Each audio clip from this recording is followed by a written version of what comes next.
എറണാകുളത്തേക്ക് പോയാൽ നിലവിൽ ഇപ്പോൾ അവിടെ മഴയ്ക്ക് നേരിയ ഒരു ശമനമുണ്ട്. പക്ഷേ നേരത്തെ നമ്മൾ സൂചിപ്പിച്ചതുപോലെ ഈ മഴക്കെടുതിയിൽ 19 വീടുകളാണ് 2 ദിവസത്തിനിടെ തകർന്നത്.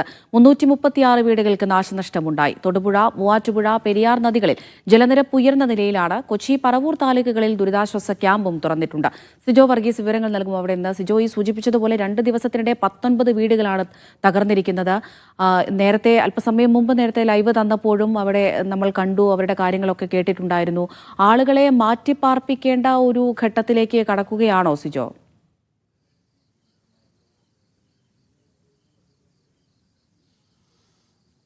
അമൃത, നിലവിൽ എറണാകുളത്ത് മഴയ്ക്ക് നേരിയ ശമനമുണ്ട്. പക്ഷേ നദികളിലൊക്കെ വലിയ രീതിയിലുള്ള ജലനിരപ്പ് ഉയർന്നു തന്നെ നിൽക്കുന്നുണ്ട്. ഒപ്പം തന്നെ മലയോര മേഖലകളിൽ അപകട സാധ്യത ഉള്ള ഇടങ്ങളുമുണ്ട്. വീടുകൾക്ക് മുകളിൽ മണ്ണിടിഞ്ഞ് വീണും ഒപ്പം തന്നെ മരം വീണും എല്ലാം തന്നെ വലിയ രീതിയിലുള്ള നാശനഷ്ടങ്ങളൊക്കെ ഉണ്ടായിട്ടുണ്ട് എന്നുള്ളതാണ് ഏറ്റവും പ്രധാനമായിട്ടുള്ള ഒരു വസ്തുത. കൊച്ചി, പറവൂർ താലൂക്കുകളിൽ ദുരിതാശ്വാസ ക്യാമ്പുകൾ തുറന്നിട്ടുണ്ട്. ഈ അപകട സാധ്യതയുള്ള ഇടങ്ങളിൽ നിന്ന് ആളുകളെ മാറ്റിപ്പാർപ്പിക്കുന്ന അടക്കമുള്ള നടപടികളിലേക്ക് ജില്ലാ ഭരണകൂടം കടക്കുമെന്ന് തന്നെയാണ് നമുക്കറിയാൻ സാധിക്കുന്നത്. എന്തായാലും ഞാനിപ്പോൾ നിൽക്കുന്നത് തേവക്കൽ എന്ന് പറയുന്ന ഒരു പ്രദേശത്താണ്. തേവക്കൽ എന്ന് പറയുന്ന സ്ഥലത്ത് ഈ കാണുന്ന വലിയൊരു മൺതിട്ടയുണ്ട്. ഈ മൺതിട്ടയോട് ചേർന്ന് ഒരു 3 വീടുകൾ, ഇത്തരത്തിൽ 3 വീടുകൾ അപകടാവസ്ഥയിൽ തന്നെ ഇപ്പോഴും ഉണ്ട് എന്നുള്ളത് തന്നെയാണ് ഏറ്റവും എടുത്തു പറയേണ്ട ഒരു കാര്യം. എന്തായാലും ഈ കഴിഞ്ഞ ദിവസമുണ്ടായ അതിശക്തമായ മഴയിലാണ് ഈ വീട്ടിലേക്ക് മണ്ണിടിഞ്ഞ് വീണത്. ഏറ്റവും അപകടകരമായ ഒരു സാഹചര്യത്തിലാണ് വീട് ഇപ്പോഴും നിലനിൽക്കുന്നത് എന്ന് വേണം നമുക്ക് പറയാൻ സാധിക്കുന്നത്. അതായത് ഈ വീടിൻ്റെ പിൻഭാഗത്ത്, അതായത് വർക്ക് ഏരിയ ഉൾപ്പെടെയുള്ള ഭാഗത്ത്,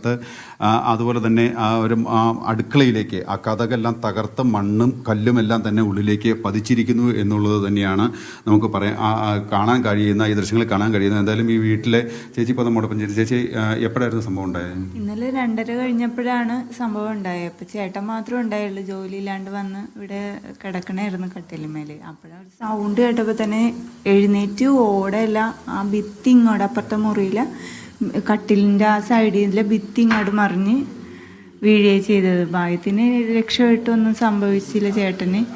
പിന്നെ ഈ മണ്ണ് വീണതിൻ്റെ ഒരു ഇതിൽ മണ്ണ് എടുത്തു കഴിഞ്ഞാൽ ഇനി എന്തെങ്കിലും ചെയ്യാൻ പറ്റുള്ളൂ. വില്ലേജിൽ നിന്ന് വന്നിട്ടുണ്ടായിരുന്നു. 2.5 വർഷമായിട്ടുള്ളൂ ഞങ്ങൾ താമസിക്കാൻ തുടങ്ങിയിട്ട്, പുതിയ വീട് വെച്ച്.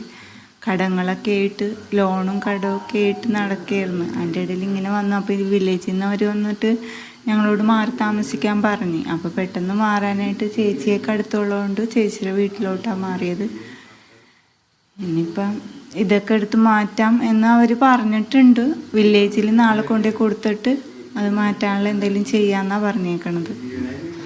അമൃത, ഇത് തന്നെയാണ് കാരണം. ഒരു കാലവർഷം ഉണ്ടായി, കാലവർഷക്കെടുതികളൊക്കെ വരുമ്പോൾ അതിനെ തുടർന്നുണ്ടാകുന്ന നാശനഷ്ടങ്ങൾ അത് അനുഭവിക്കുന്നവർക്ക് മാത്രമേ അത് പറഞ്ഞാൽ മനസ്സിലാവൂ. കാരണം നമുക്ക് ഈ വീട്ടിൽ തന്നെ നമുക്ക് കാണാൻ സാധിക്കും, അവർ കിടന്നുറങ്ങിയ ആ മുറിയിലെ ദൃശ്യങ്ങൾ വളരെ ഞെട്ടിപ്പിക്കുന്നതാണ്. കാരണം ആ കട്ടിലിട്ട ഭാഗത്ത് ആ ഭിത്തി പൂർണ്ണമായും തകർന്ന് അത് ഉള്ളിലേക്ക് പതിച്ചിരിക്കുന്നു. ഈ തറയിൽ നമുക്ക് കാണാൻ സാധിക്കും ഒരു ഭിത്തിയുടെ ഒരു ഭാഗം ആ തറയിൽ പതിച്ചു കിടക്കുന്നു. അത് അവർ കട്ടിൽ കിട്ട ആളുകൾ ഉറങ്ങിക്കിടന്ന ഭാഗത്ത് തന്നെയാണ്. ആ ഭിത്തി പൂർണ്ണമായി നശിച്ച ഒരു അവസ്ഥയിൽ തന്നെയാണ്. 2.5 വർഷം ആയിട്ടേ ഉള്ളൂ ഇവരിങ്ങനെ ഒരു വീട് ഇവിടെ പണിതിട്ട് അത് താമസമായിട്ട് എന്നുള്ളത് തന്നെയാണ്. ഇതിന് തൊട്ട് ചേർന്ന് മറ്റു വീടുകളിലും ഇതിന് സമാനമായ രീതിയിലുള്ള ഒരു അപകട ഭീഷണി നിലനിൽക്കുന്ന ഒരു സ്ഥിതിവിശേഷം തന്നെയാണ് ഉള്ളത്. കാരണം ഇതിന് തൊട്ട് ചേർന്നും നമുക്ക് ദൃശ്യങ്ങളിൽ കാണാൻ സാധിക്കും. തൊട്ട് ചേർന്ന് ഇതിന് വീടുകളുണ്ട്. ആ വീടുകളിലും ഇത്തരത്തിൽ മണ്ണിടിഞ്ഞ് വീഴുന്ന ഒരു സ്ഥിതിവിശേഷം തന്നെയാണ് ഉള്ളത്. അതിൻ്റെ വീടിൻ്റെ പുറകുവശത്തേക്ക് നമുക്ക് ദൃശ്യങ്ങൾ കണ്ടാൽ മനസ്സിലാവും.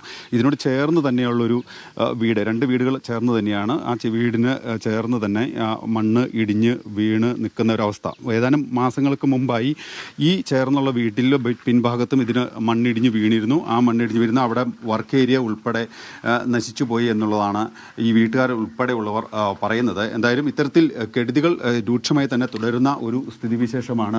സിജോ, ഇവർ ഇപ്പോഴും താമസമൊക്കെ ഉള്ള വീടുകളാണല്ലോ കാണുന്നത്. അതുപോലെ തന്നെ അപകട ഭീഷണി നിലനിൽക്കുന്ന ഒരു സാഹചര്യവുമാണ്. ഇവിടുത്തെ ആളുകളോട് മാറി താമസിക്കാനൊക്കെ അധികൃതർ മുന്നറിയിപ്പ് നൽകിയിട്ടുണ്ടോ നിലവിൽ?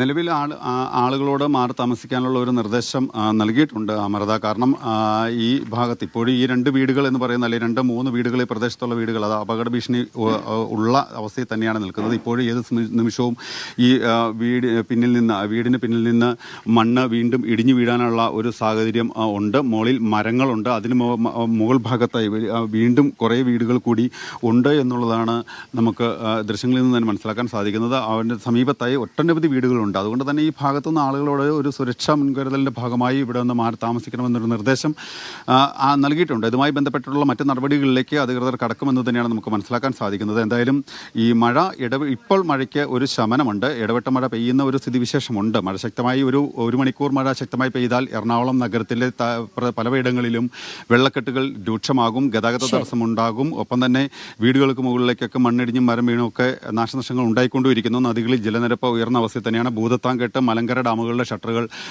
പൂർണ്ണമായും തുറന്ന ഒരു അവസ്ഥയിൽ തന്നെയാണ്. അതുകൊണ്ട് നദികളിൽ ജലനിരപ്പ് വീണ്ടും ഉയരാനുള്ള ഒരു സാധ്യത കൂടി കാണുന്നുണ്ട്. അങ്ങനെ ഉയർന്നാൽ ഈ താഴ്ന്ന പ്രദേശങ്ങളിൽ വെള്ളം കയറാനുള്ള ഒരു സാധ്യത കൂടി കാണുന്നുണ്ട്. എന്തായാലും ഇപ്പോൾ നിലവിൽ മഴയ്ക്ക് ഒരു ശമനമുണ്ട് എന്നുള്ളതാണ് ഇപ്പോഴത്തെ അവസ്ഥ. അമൃത.